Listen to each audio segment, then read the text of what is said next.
All right. Well, everybody, welcome to the show. Today, I'm talking to Jack Kuveke from Jabroni Capital. Jack is a venture capitalist based out of New York City.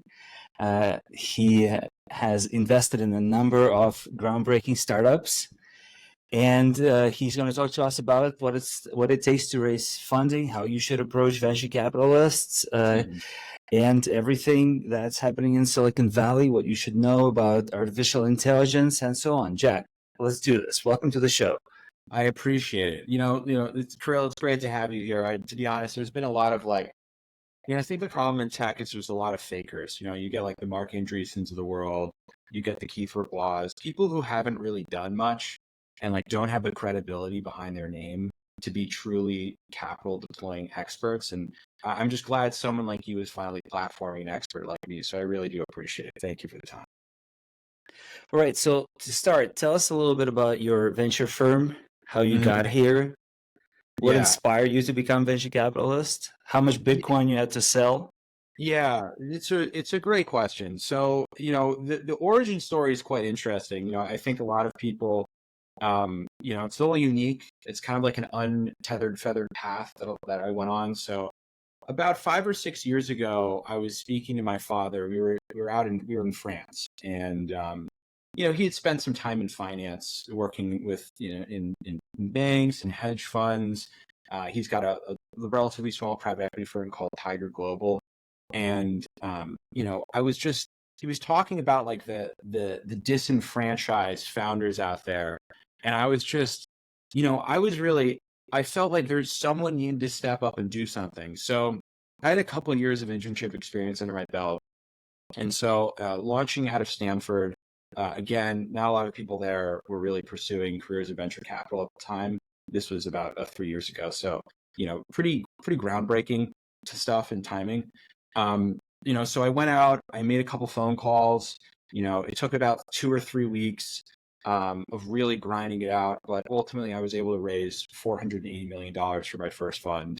My primary backer was a man named Tom Bolshevik, who's, theoretically, technically he's my uncle, but it was really hard to sell him. But we got it done, and we've since invested in about 182 different AI LLM companies. And that's been basically the last 3 years of my life. It's been pretty remarkable so far. Wow, that's fantastic. So how are the investments going so far? There's so much going on in the I field. Like, are you busy? Are you hustling all day? Yeah, well, the good thing is I have a lot of, so the way that our organization is structured is I have about 43 interns at my disposal. So they do the primary diligence, sourcing, and about 85% of the calls, which means that I can spend most of my time on the most effective task at hand, which is primarily Twitter. So I spend most of my time on Twitter. I travel. You're wining and dining other investors to get ingratiated in the community. So I try and spend my time on tasks that are more important for my time, and then outsource the rest of our fund activities to my unpaid interns.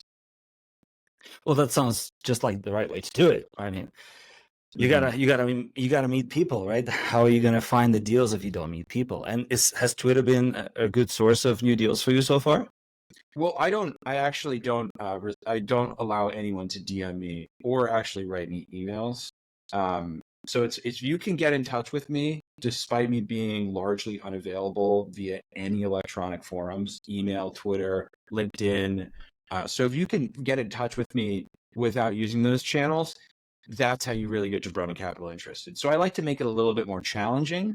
So the answer is no, it has not helped me, but it has helped me make a lot of friends and find a couple pickleball partners along the way, which in the end of the day, that's what's most important in life.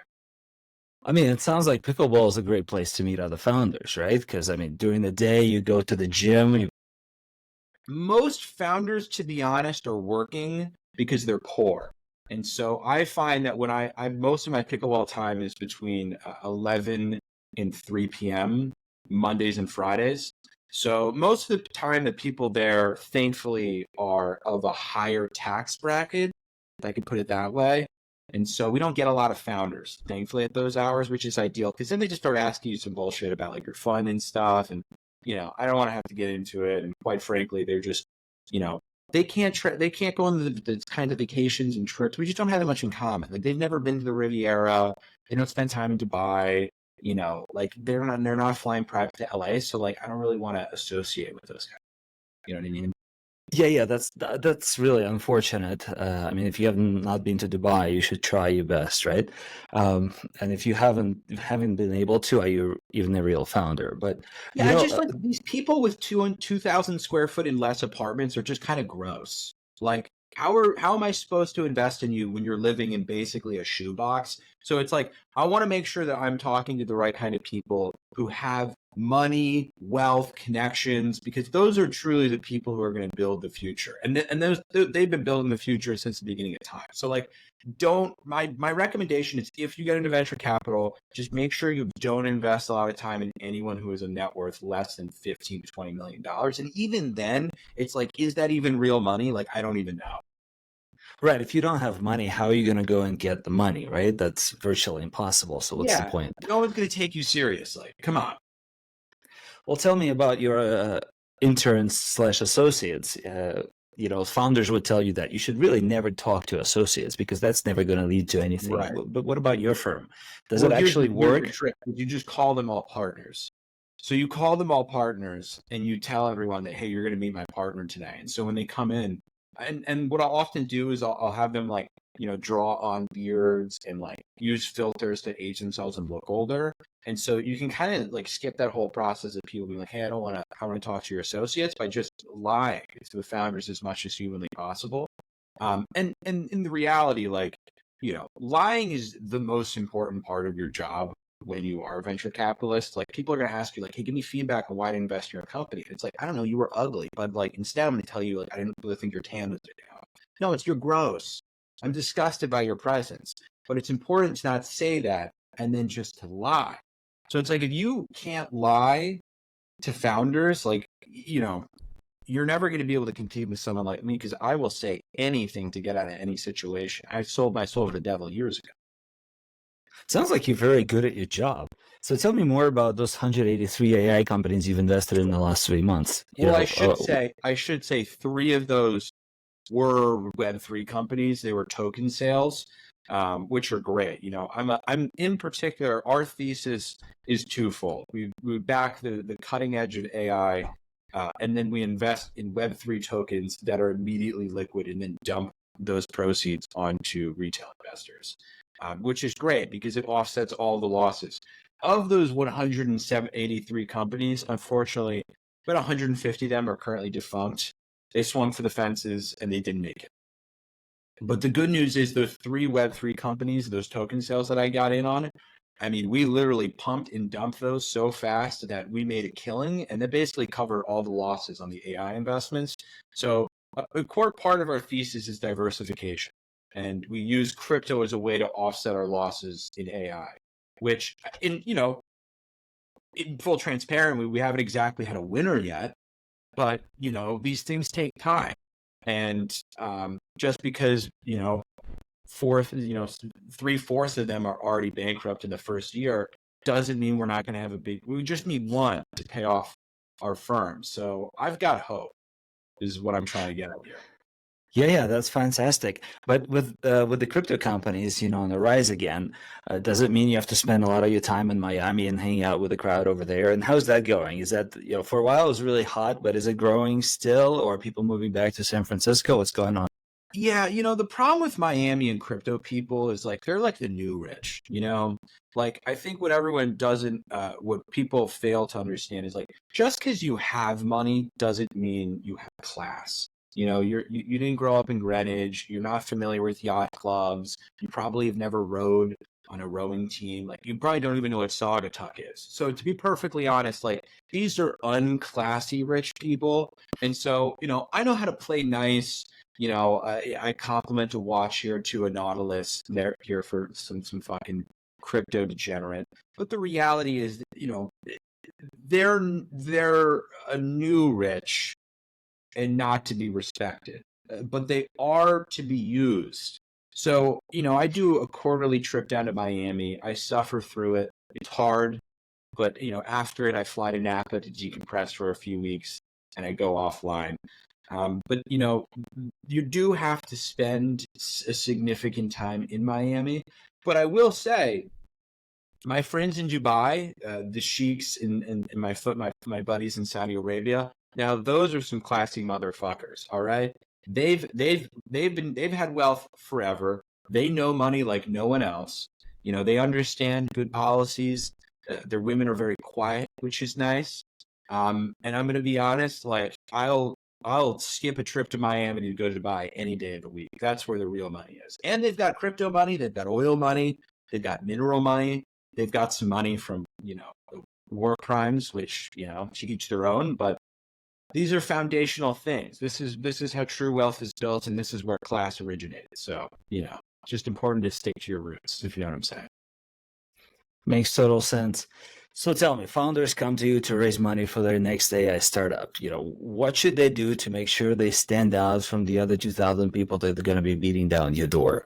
Yeah. Where do they find you? Give us a hint on how to find you off those channels that are public for everyone and you don't want to deal with.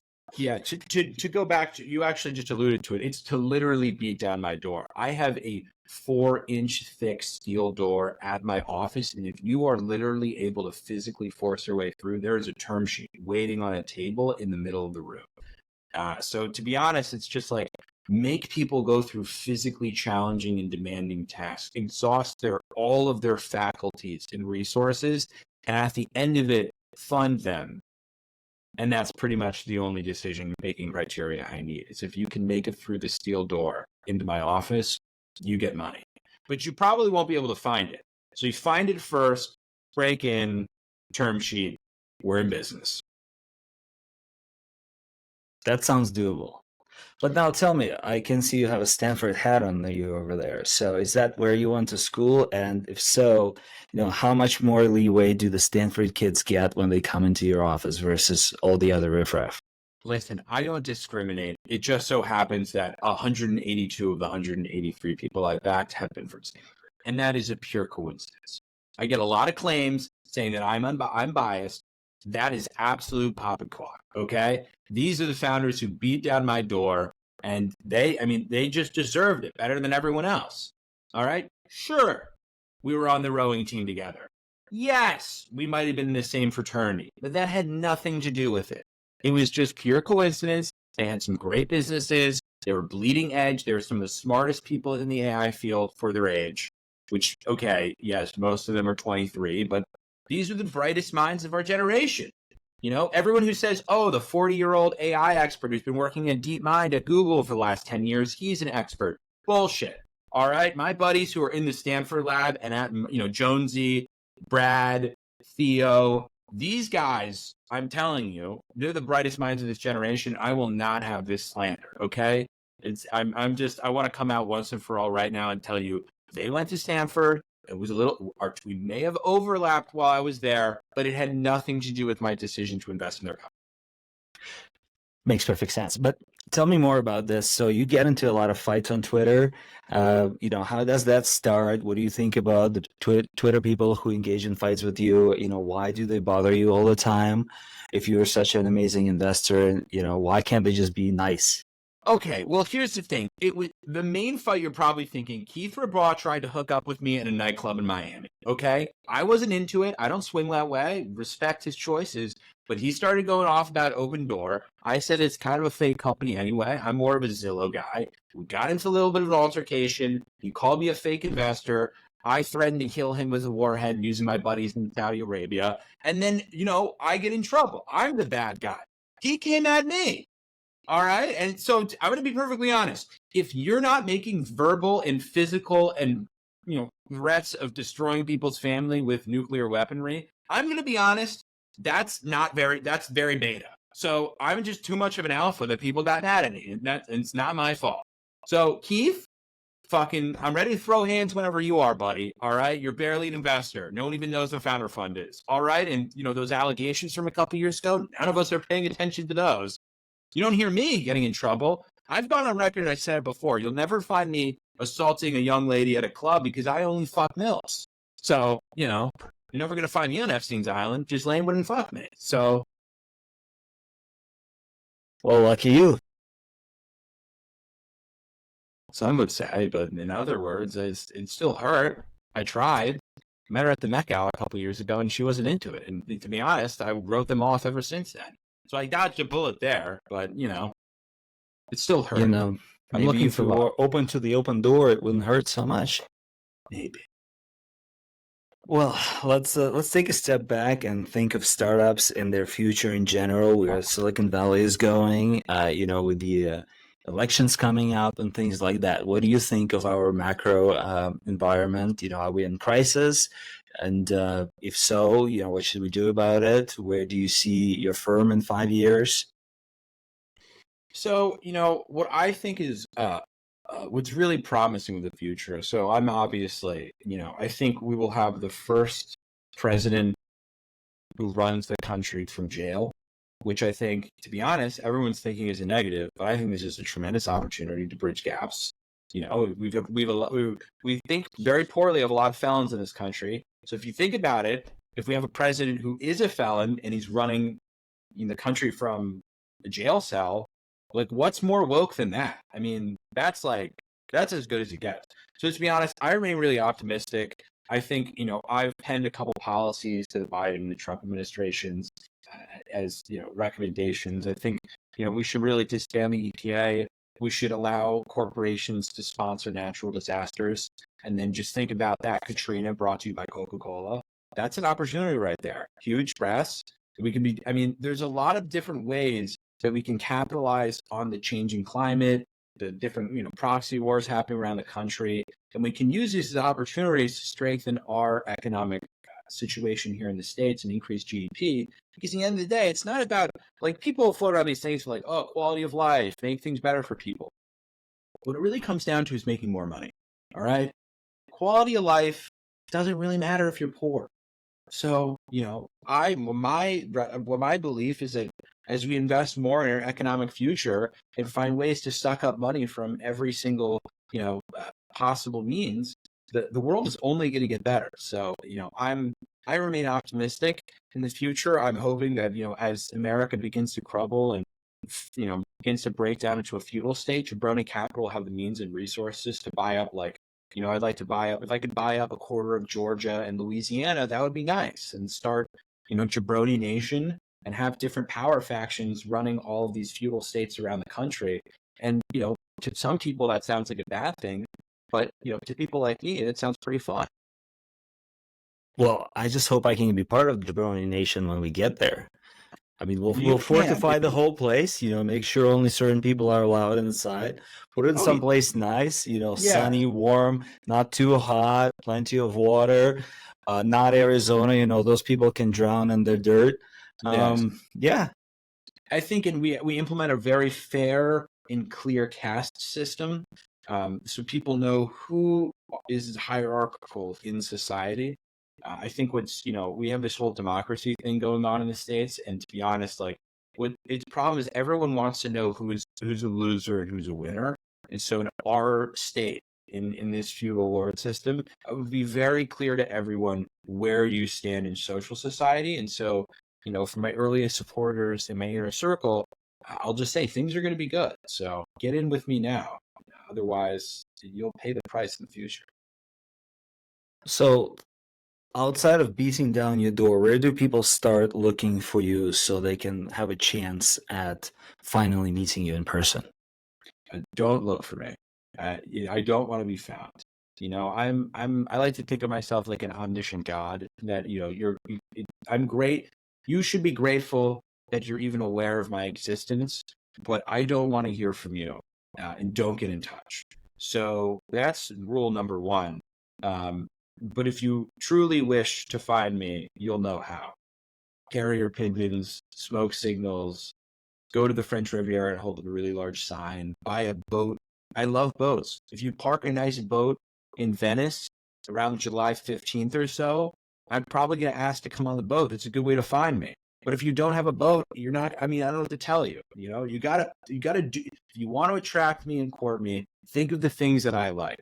boats, jets, really nice penthouses that can overlook an F1 track, horse racing, polo, jet skis, really, really nice, not the poor jet skis, the nice ones. And if you have one of these things, I might be interested. I play ball. All right, folks, you heard it here first. If you want to find Jack, don't look for him. You might be able to find him. If you want to raise money from Jabroni Capital, be rich. That's your best bet. Go to Stanford. If you didn't go to Stanford, you're screwed because, well, I don't know, find some poor rowing team maybe in Yale somewhere, right? We might up your chances. Move to New York City, but not Brooklyn or any crappy place like that. Find yourself a penthouse by the Central Park.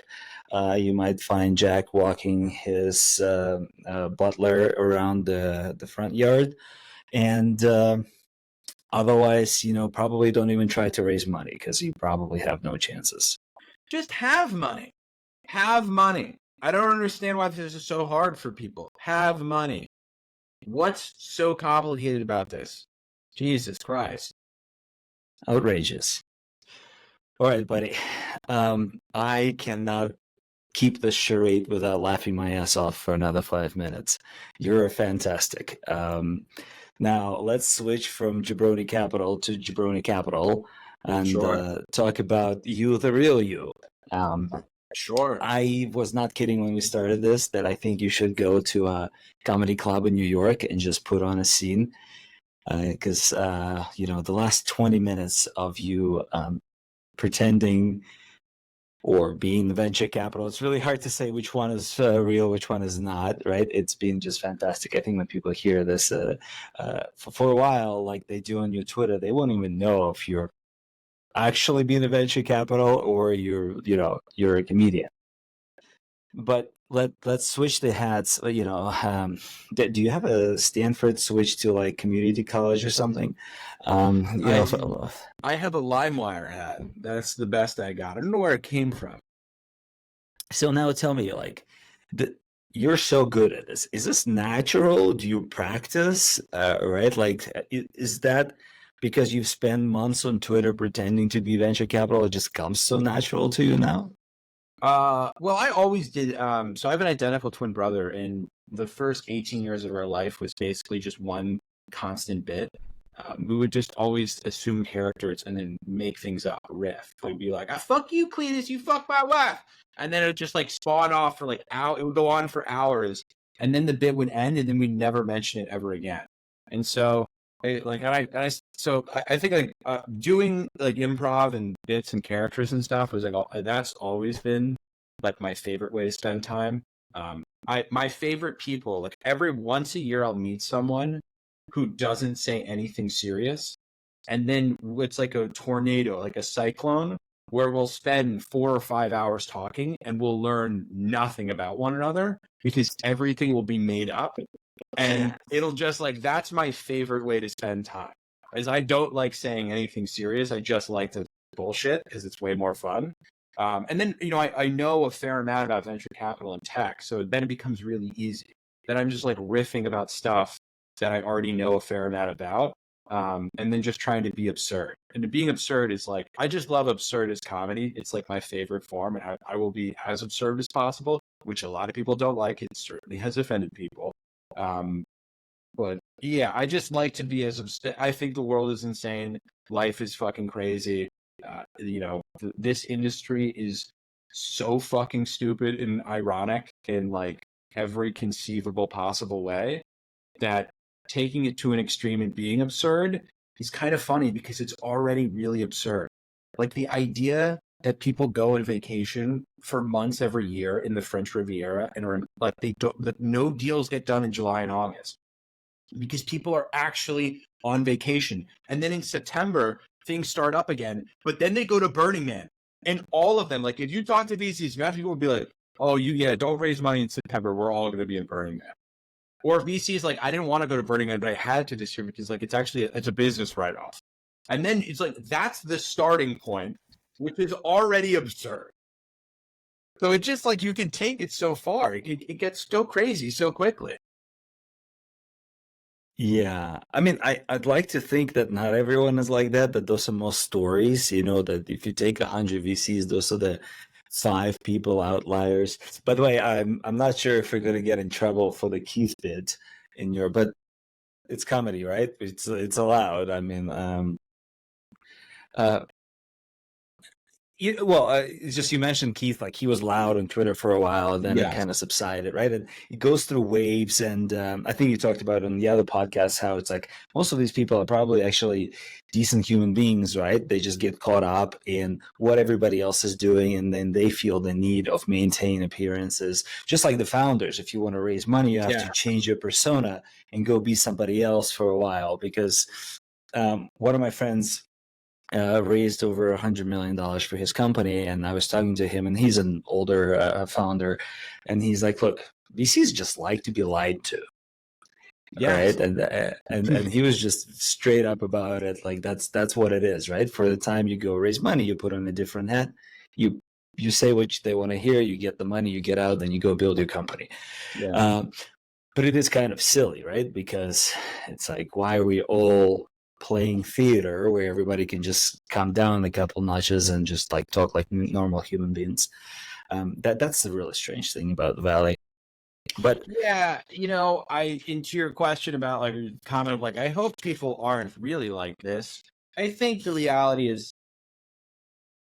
I don't know, there's probably at least 25 or 30% that are pretty close to that, which is seemingly small. But then the other problem is like there's like another 50 or 60% that are just copying. Like look at like our political landscape right now. No one has a real nuanced opinion about life.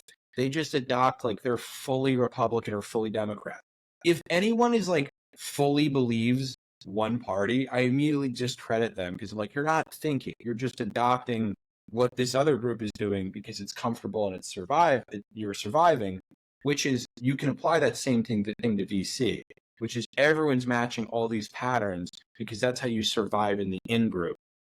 But it doesn't necessarily mean they actually believe those things. Like, the amount of people you pull aside and be like, hey man, I really actually liked your company, and like I think the way you're going about it's really great, but I couldn't buy my company in or my boss in. And it's like, well, why didn't you fucking say that? Because they can't. Because like their partners are three of the other 30%. There's a couple people at the fund who are driving the culture by being psychos, and everyone else is just following along. I always used to, there's a couple moments like you realize at a certain point, like almost everyone's a follower. Like I was on a subway platform in New York City a couple of years ago, and there was like platforms were really crowded, and trains kept coming, but not on this, like they kept coming like 2 sides over. So everyone kept seeing the train platforms come. The sign says they're supposed to come down on these tracks, but the platform's getting more and more crowded with thousands of people. But if you actually wanted to catch the train, you had to get off the platform, go out, pay again, and come in the other side. But no one was doing it. So I look at my friend and I'm like, it says the train's going to come in 2 minutes. I know everyone is currently waiting on this platform and no one's moving, but we should go over there. And so I'm like, let's just go over there. We go over the other side. The train comes in, and we're the only 2 people out of maybe now 3,000 people on the platform that made that train, because everyone else is just comfortable standing there in the comfort of the crowd. And it's like going and thinking for yourself and making a decision outside of the crowd is really scary. And that's just what's happening in the tech community for both startup founders and VCs. And not to say that I'm special, it's more of an observation. I do it too, to some extent. yeah, but it requires you reminding yourself constantly not to do it, right? Because it's so easy to just stand in line, wait with other people. Like it's comforting. You fit in. Yes. When you're the 2 guys on the other side of the platform, you're the weirdos. And if the train did come to the original platform, then now you're the weirdos who missed your train, and everybody is laughing at you. In reality, nobody cares. Nobody even knew you went to the other side, right? But this is why another piece of advice I give founders, which is that the most comforting thing you can really fully adopt is realize that no one gives a fuck about you. For a lot of people, it scares and makes them anxious, but it's like the most freeing thing in the world is to realize that no one cares. Like no one's thinking about you, and no one cares about your company, your VC fund. Like I always tell founders, like when they're like, oh, why isn't this VC caring about me? I'm like, well, let's break down priorities. All right. You know what 2 things you're never going to be better than? Sex and tasty things. I was like, think about that. What does everyone want? To fucking eat a sandwich. All right. So when you're reaching out to them with your boring ass company, what their back of their head, there's in somewhere in there is like, man, I really want to get laid and eat a sandwich. And then on top of that, they could go do many other things that make them way more money. So like, you really have to, once you realize that no one cares, it's this freeing thing that allows you to go try a lot of stuff. But then also it helps you figure out like, well, how do I get someone to care for 2 minutes? I know I'm not going to be able to compete at sandwiches and snacks most of the time, but for 2 minutes, can I just grab their attention and get them to do something for me? And so if you start to realize that no one gives a fuck about you, you can get way farther in life because you're not like sitting here like, you should like me. I'm special. It's like, no, you're not. No one cares. Sex and sandwiches exist and they like that way more. So do you. Like, actually, what do you want right now, Kirill? Probably to eat a sandwich and have sex. Like, doesn't that sound nice? We would someone asked that I have the best sandwich in the world for you right now, and someone, your favorite person in the world that wants to have sex with you is in the other room right now. We'd both hang up this call and get off immediately. And then I would be like, text you, I go, wasn't that a better idea? I mean, I already had my sandwich and my wife isn't in the other room. Exactly. You're satiated right now. That's why we're doing this. All right, so I don't even know how we got on here. You sex and sandwiches. I mean, well, how we got on this is that I saw you tweeted another podcast you were on, and I was like, you know what? That is a cool story, but you don't do really cool if you came and just pretended to be a real VC for 20 minutes, because you know what's going to happen after this. Somebody's going to look at this and be like, he could actually be a really great VC. Here's 20 million. Here, dude, go invest in some companies. I'm actually an investor and get mad. That's what I really want. Like, I want us to clip these pieces of content and then share them, and people be like, "You're terrible." That's really the opportunity I see here, is for people to think I'm actually the worst person on the planet. No. It's you terrible is going to be normal people. The venture crowd and VC brags are going to be like, I should learn from this guy. The sex and sandwiches, like there's going to be, you know what? Yeah, it'd be really cool if like sex and sandwiches was on the t-shirt. I need to get that. With a big juicy burger. And then it was just became like an inner club where you like see people wearing sex and sandwiches shirt on the street. And you're like, it's like, I know what we're talking about. Yes. But, going back to your point about like standing out or like nobody caring about you. I find that the interesting thing is that like VC pay attention to founders that stand out, right? So you did something different. You attracted users, or maybe you made some publicity, guerrilla marketing, whatever. And they go, wow, that's cool. Like I want a piece of that. But then once they ready to invest in you or afterwards, it's like, well, now they expect you to do the thing that everybody else is doing. And I find that is so weird. Like, well, you just found somebody because they're an outlier, and now you're saying do the same stupid thing like everybody else is doing. Like, why? You should just let him go. Like, you should, like, even the whole idea that like getting on boards of the companies, I kind of get why it should exist, but really just like, I think you should just like give them money and then pretend you don't exist and check again in 2 years. Yeah.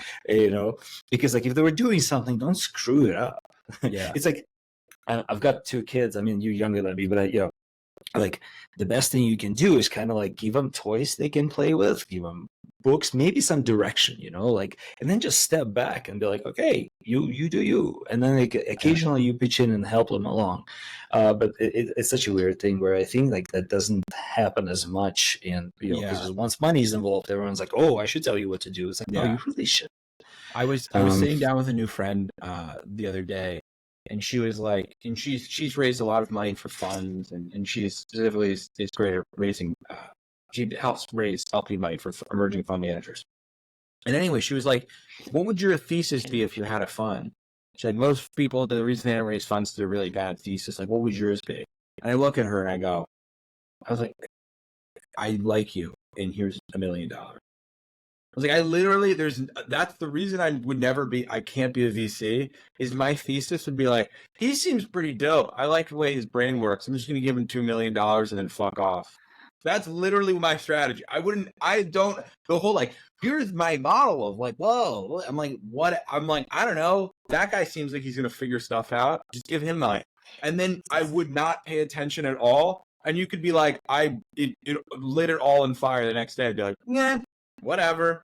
Like, I'm like, I couldn't come up with some thesis to be like, this is the future of electric vehicles. And I think like if they go after lithium deposits, and I'd be like, oh no, throw that in the garbage. Because nothing ever like the people, no, almost no one can predict the future. Like Warren Buffett's like the best ever, and he beat the market by like 3 points or whatever. So I'm like, I don't know, just like give people who are cool money and then fuck off. That's like the only thesis I can come up with in my head that seems to make sense and wouldn't make me want to jump off of a WeWork. This sounds ridiculous, but I know a number of founders who basically raise money by being cool. Like Sure. that's exactly, and what they did is they went to a bunch of VCs, right? And they went to VCs who thought they were cool, and those guys wrote them checks. Same idea. It's like, well, I'm not sure if your company's going to work out, but it seems like you're onto something. You know, you speak well. You're going to figure this out. Yeah. Woohoo! You know. And then they went to other, this is not one founder. This is like multiple conversations. That same pattern happens, right? I'm going to be honest, I kind of did this too. So like you're speaking to the choir.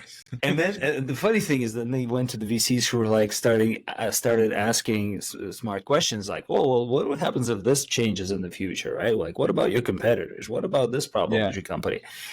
And those VCs didn't invest, but these founders were like, I don't care. You know, I'll just take more money from the people who are like, you're cool. Yeah. So you play to your strength. Like, whatever your angle is, you have to play to that. Like, if you have really great growth in numbers, raise money from the best funds based off of fundamentals. But if you don't have that, you're not able, you can't play the game. You know, it's like there's a ton of companies going out. Like if I look at the portfolio of companies that I'm working with right now, half of them make over $1 million a year and they're raising their first round. If you don't have $1 million a year, you're not competing with them. Like, but they kind of are worse at storytelling. So I don't know, be cool. That's actually not a bad strategy. If you don't have great numbers, being cool is not your worst option because it's like you can't compete on fundamentals. And so, you know, you kind of have to be cool. And then it's pretty effective. Being chill, I mean, because think about all the dorks that VCs have to like get on monthly or weekly calls with. Think about that. Think about all the people who are like, wow, I'm building the defense. And you're like, oh, God, if I had to spend 8 minutes with him, I literally would to crawl into a drain pipe and wait for a flood. And it's like, you don't want that. Like, so if you're just cool, a VC, imagine a VC makes 9 investments. I bet some VC out there literally gave someone money, lied to their LPs, like, oh, he's great, fundamentals. And in the back of that VC's head, he's just like, dude, at least this monthly call is going to be fun. Like, this is the real reason. It's like, I've signed myself up for the next 18 months for me to not want to kill myself on Tuesdays because this guy's really fun to talk to. I can see that. Yeah. Come on. That's reality. No, I mean, true. If you had a bunch of money and you were investing it, like at least part of the time you'd be like, who are the people I want to hang out with? Like next time I have a VC conference or whatever, right? With my founders, right? Like I got to dilute them. Yes. So that all these nerds around us. No one wants nerds. Look at all the presidents that we've had. Some of the most successful presidents in this that we've had are not the ones that are good. They're just not nerds. It's like we've got nerds and cool guys. Those are the two camps of people who become president. No one in between. There's no private. It's through just either cool or you're a nerd.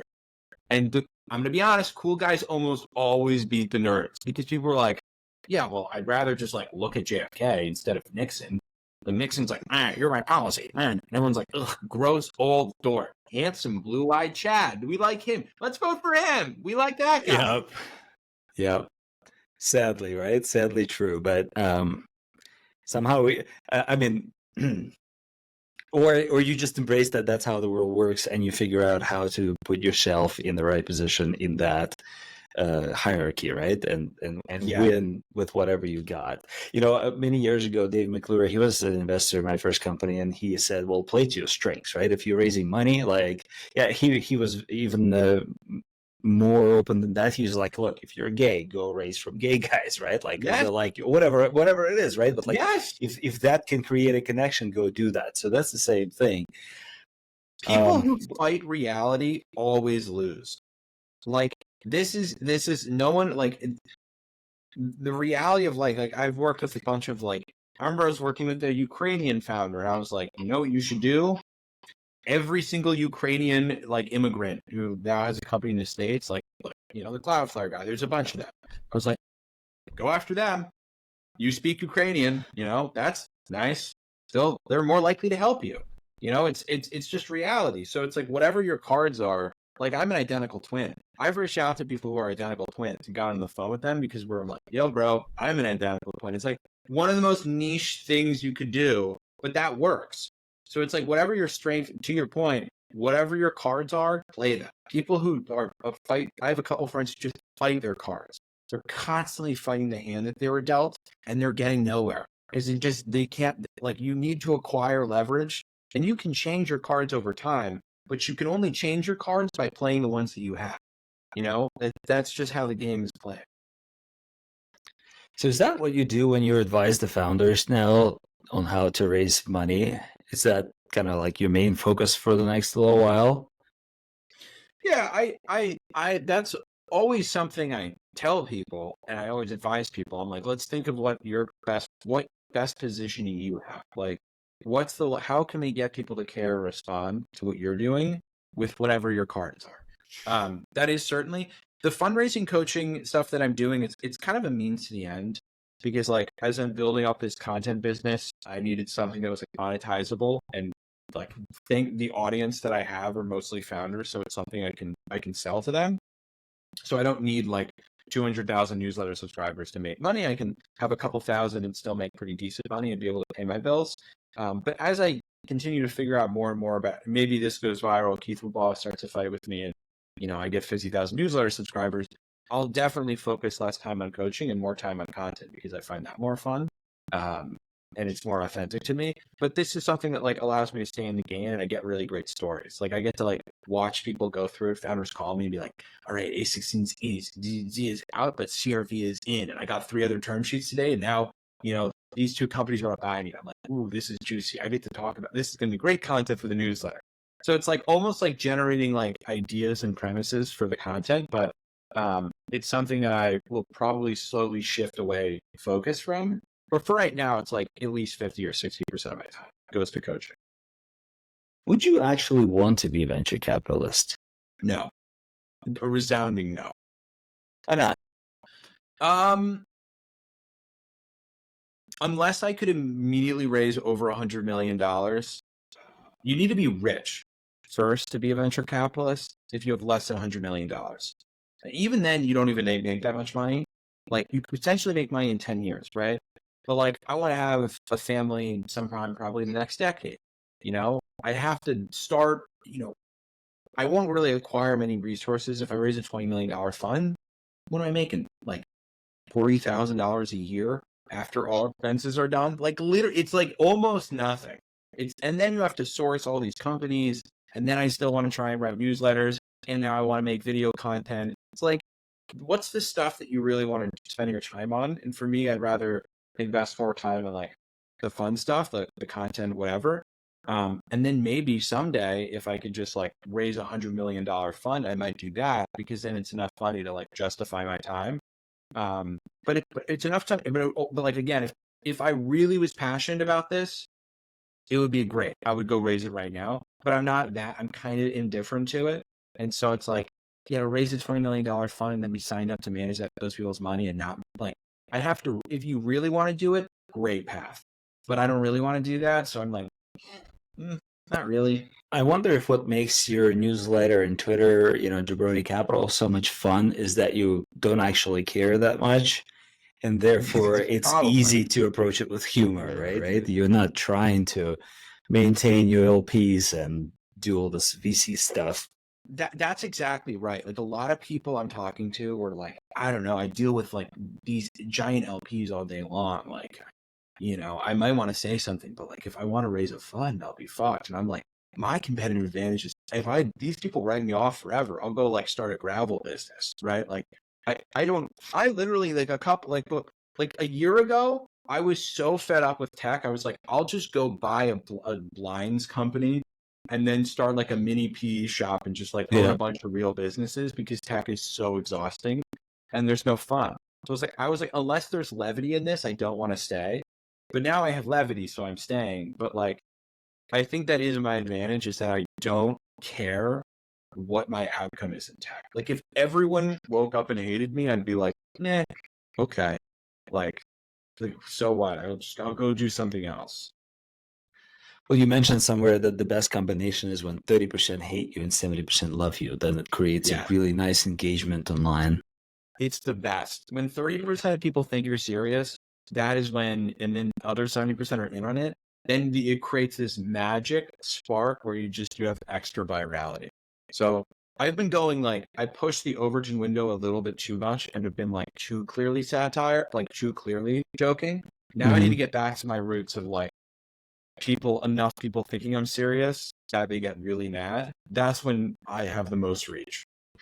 You should start posting AI generated pictures from French Riviera. You know, summer is coming up. We're just like hanging out here with my babes, that kind of stuff. Yeah. Well, I am flying to France on Wednesday, so maybe I'll just pivot, go to the French Riviera and take those photos in real life. That would be very fun. That would be very on point. Like, I seriously, there is a chance you'll get like some VC connection by the end of the summer. I feel like if you keep doing this, you know, like maybe you'll become a Sequoia scout just because like you stand out, right? So like if I'm gonna go talk to somebody, would I rather talk to you or some guy in a suit, right? Like, or Yeah, it's yeah, possible. If an opportunity that I will say this, I will not do any VC jump for free. That's the other thing. Most of these things are like internships. Like you get to carry on deals. I'm like, no, fuck you, pay me. Like yeah, I don't like this whole business of like you'll be able to get a job in VC. I'm like, I don't want one. So if you want me to do this, pay me. Like yeah, I will do it for yeah. money. That's it. I will not do it for free.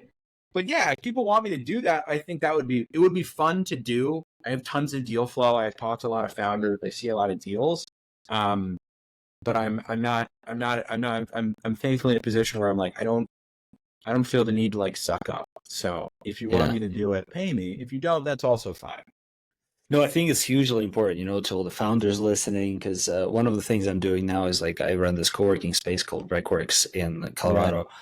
And one thing I learned that's basically, yeah, you know, real business is if you pay me is if you like, because otherwise, if you don't get paid, you can't really run the business, right? So it's like, why Yes. should it be any different in tech? It's like, oh, you should contribute to open source, blah, blah, blah, right? Like, it's like, yeah, like you have so much time to do that. Like you can do it if you're passionate about it, but Yeah. don't do it because you think that's going to create this future connection. Like you've been passionate about it will create some kind of Yeah. connection.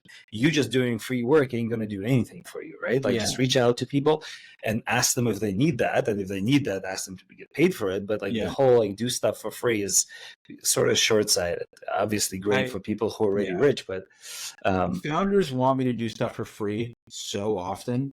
Like everyone's like, I'll discount it and whatever. I'm like, God, no.